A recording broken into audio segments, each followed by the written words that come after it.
Hello everyone, and welcome to the Commander's Forge. I am Andy Bentley, and here at the Commander's Forge, it is an area for me to talk about magic, Commander, and basically anything else and how I can relate it to gaming. Now, this episode would have gone up a little sooner, but I decided to change a few things, particularly what I wanted to talk about in the beginning of the podcast. And what I want to talk about is the Rule Zero discussions and how we need to be better. So if you follow me on Twitter, you would have seen yesterday or Sunday morning, this morning, at some point, my tweet that I will not repeat here because I do try to keep the podcast PG. But if you're going to sit down and play a powerful deck, tell the people that you're playing with that you're playing a very powerful deck so that they can have a chance to say, I really don't feel like playing at that power level, or they can say, sure, let me grab something else. You don't sit down with the intention of stomping the entire table without giving the table a chance to meet your power level.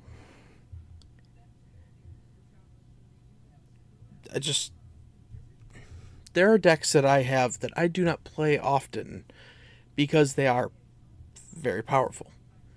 Namely, Nigila the Blade Blossom and Sliver Overlord and Teshar, because that one is just a combo deck.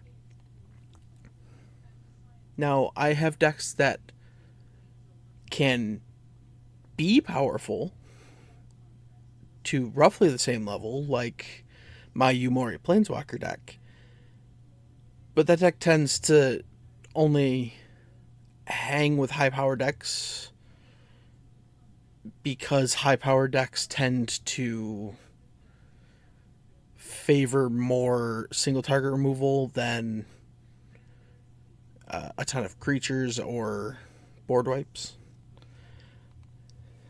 Either way, all I'm saying is we gotta be better, because I was beyond unreasonably upset this morning because of this. And I don't like to be upset playing this game that I love. I really don't. Like, how do we do better? And I understand, like, this is a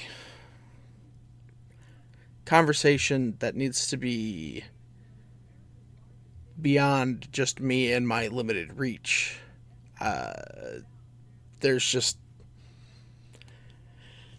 Our current power ranking systems do not work. And until we find a new way to quantify the power level of decks, we're going to have to rely heavily on Rule Zero conversations. Rule Zero conversations only work if everyone is going to be open and honest about what they expect from the game.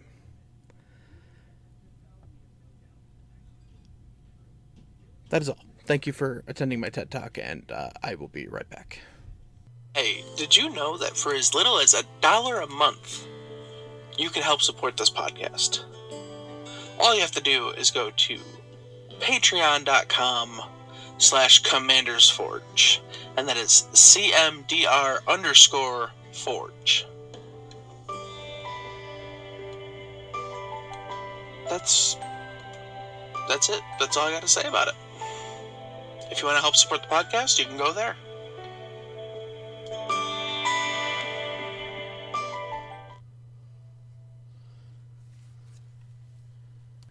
And welcome back.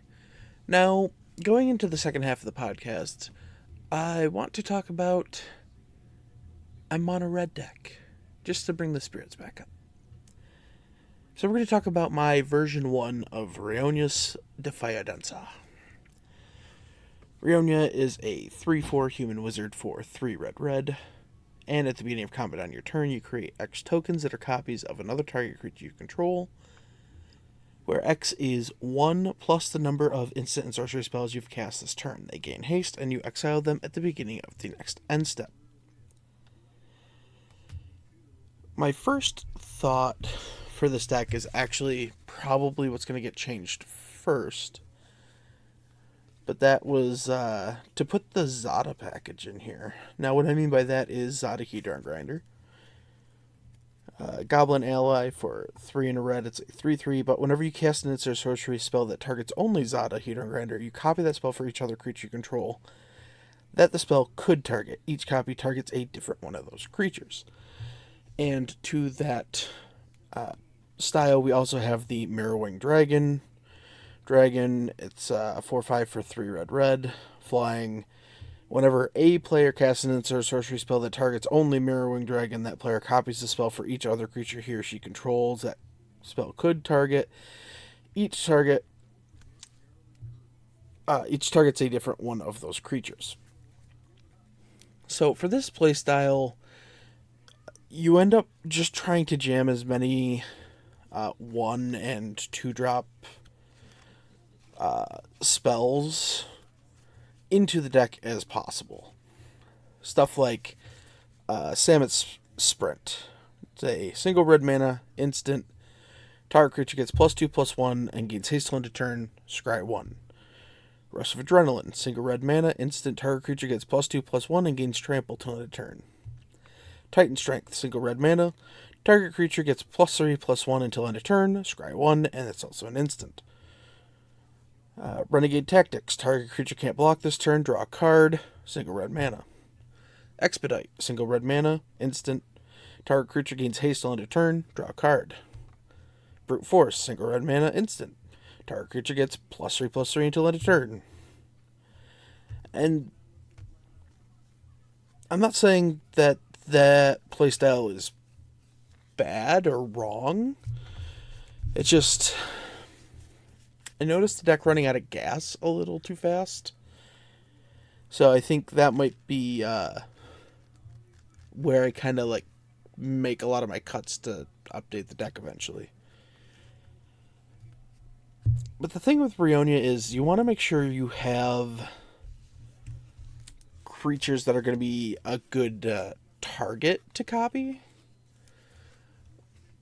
Things like Dockside Extortionist, which is infamous at this point, but 1 in a red Goblin Pirate, 1/2, when Dockside Extortionist enters the battlefield, create X treasure tokens where X is the number of artifacts and enchantments your opponents control. It's just a stupid card. But things like Terror of the Peaks. 3 red for a 5/4 dragon, flying. Spells your opponents cast that target Terror of the Peaks costs an additional 3 life to cast. More importantly, whenever another creature enters the battlefield under your control, Terror of the Peaks deals damage equal to that creature's power to any target. So if you have Terror of the Peaks, and then you make 3 copies of Terror of the Peaks, you have 4 Terror of the Peaks doing 20 damage. It leads to really stupid stuff. Coercive Recruiter, 4 in a red for a 4/3 Orc Pirate. But whenever Coercive Recruiter or another pirate enters the battlefield under your control, you gain control of target creature until end of turn. Untap that creature. Till end of turn, it gains haste and becomes a pirate in addition to its other types. So you can play this in the first main phase and steal a creature, and then you can either copy the stolen creature or make copies of Coercive Recruiter to steal other creatures. Brash Taunter is a 4 in a red for a 1/1 goblin with indestructible. But when it's dealt damage, it deals that much damage to target opponent, and you can pay 2 in a red and tap it to have Brash Taunter fight another target creature. Combustible Gear Hulk. 4 red for a 6/6 construct.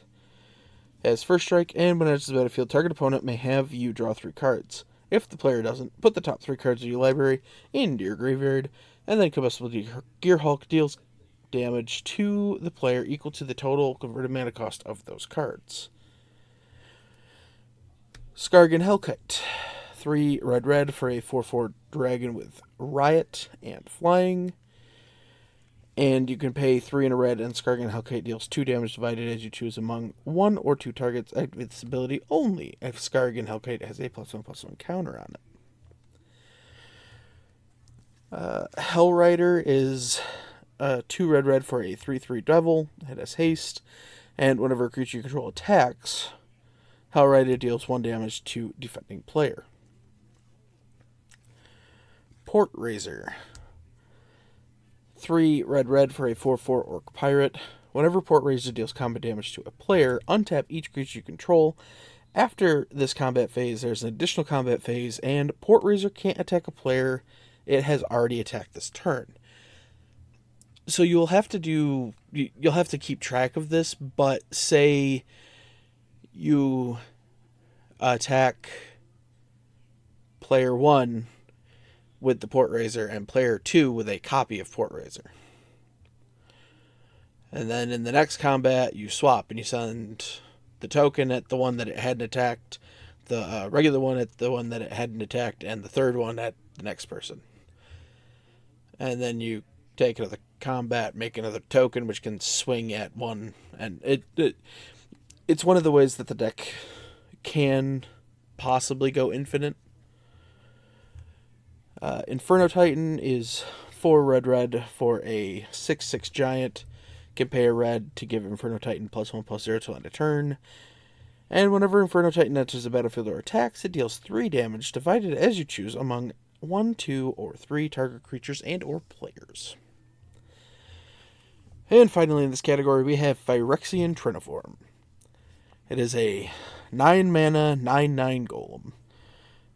But when Phyrexian Triniform dies, you create 3/3 colorless golem artifact creature tokens, and it has an encore of 12. We are running enough sacrifice outlets that we will end up with just a ton of 3/3 golems. And that's basically all I have to say about it.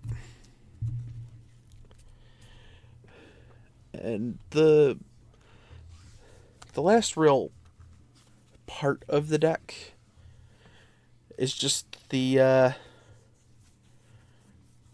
do it again kind of stuff. I guess the first one to talk about is kind of the mono red infinite combats combo that most people know. Neheb the Eternal is 3 red for a 4/6 zombie minotaur warrior with afflict 3. And at the beginning of your post-combat main phase, you add red to your mana pool for each 1 life your opponents have lost this turn. You couple that with Aggravated Assault, which is a 2 and a red for an enchantment, but you can pay 3 red to untap all creatures you control. After this phase, there's an additional combat phase followed by an additional main phase, and you can play this ability only anytime you can play a sorcery. Relentless Assault is 2 red for a sorcery. Untap all creatures that attack this turn. After the main phase, there's an additional combat phase followed by an additional main phase. It's a 1-shot Aggravated Assault. Savage Beating is 3 red. You can play Savage Beating only during your turn and only during combat. You choose 1 creatures you control, gain double strike till end of turn, or untap all creatures you control, and after this phase there's an additional combat phase. Or you can entwine it for 1 in a red, meaning for a total cost of 4 red. You do both. World at War is a sorcery for 3 red. That says after the first post-combat main phase this turn, there's an additional combat phase, followed by an additional main phase. At the beginning of that combat, untap all creatures that attack this turn, and this one has Rebound. Final Fortune is an instant for red that says take an extra turn after this one, and at the end of that turn, you lose the game. For those times when you just need to push through a little more damage. And the piece de resistance, the other way to go infinite in this deck, Breath of Fury. 2 red for an enchantment aura. Enchant a creature you control. When enchanted creature deals combat damage to a player, sacrifice it and attach Breath of Fury to a creature you control. If you do, untap all creatures you control, and after this phase, there's an additional combat phase. So, what you do is you put it on a creature that's going to be able to get through. You go to combat, you make at least 1 copy of that creature, you attack. Then, the main creature that has it attached to it gets sacrificed. You put the Breath of Fury on the next one, go to combat, make another copy, attack, repeat. And, yeah. Imagine putting that on Phyrexian Triniform and just going to town. Now, like I said, this is version 1 of the deck. I've played it a few times, and it has not severely underperformed, but it's very much a one-trick pony. Like, if it goes off and doesn't win, it just doesn't win. So I will likely be doing a little tweaking to the deck to see how it looks, and then, who knows, maybe the updates will be next week's episode. And that's going to bring us to the end of the episode.